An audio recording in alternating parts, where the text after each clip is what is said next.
Lesson from Mahtu. The Pahari Karya tribe lives in the hills of Singhbhum district of Jharkhand. Mahtu was a youth of this tribe. Mahtu gathered his food from the forest. His house was on a hilltop. Mahtu was always in a haste. On many occasions, he had to suffer from this bad habit, but he paid no heed to it. One night, he was blowing the flute sitting by a spring.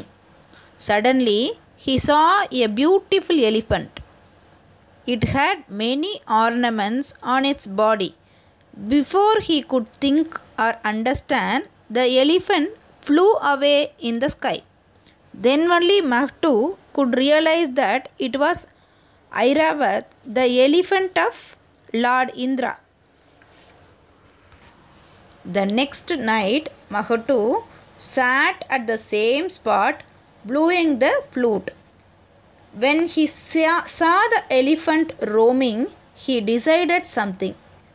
As the elephant was about to fly, he jumped and caught hold of its tail. The elephant carried him to the heaven. Mahtu was quite amazed when he saw the splendor of the heaven. Trees were laden with fruits. Rivers of milk were flowing. All around there was the fragrance of flowers. Plates were full of dressed foods. Nobody located Mahtu there, so he roamed here and there up to satisfaction, ate plenty of food and slept under a tree. There was a danger of being caught if he had stayed there for long. He therefore came down to the earth, hanging by the elephant's tail the same night.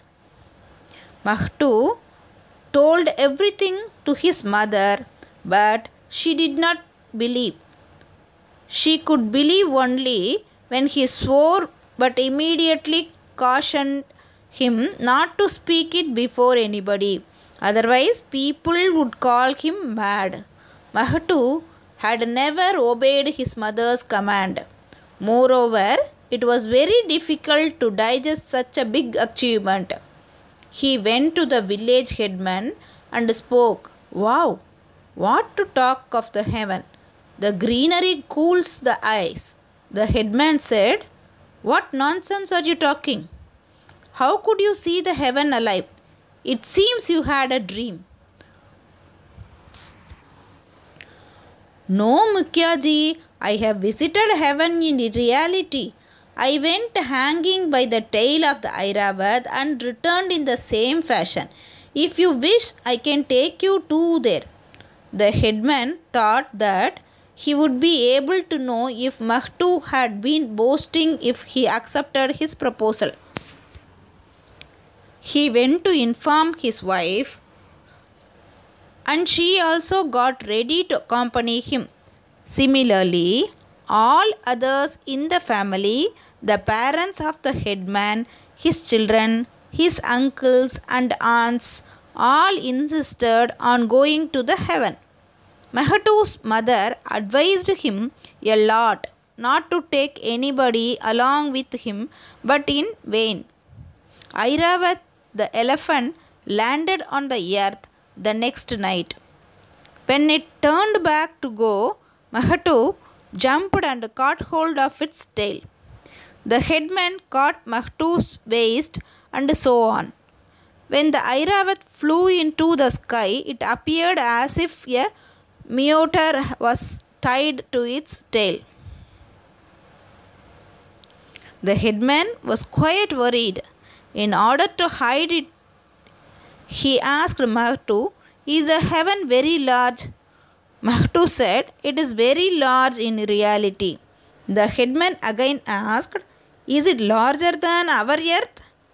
Mahtu stretched his hands out to show the comparison of size. "It is this much larger than our earth."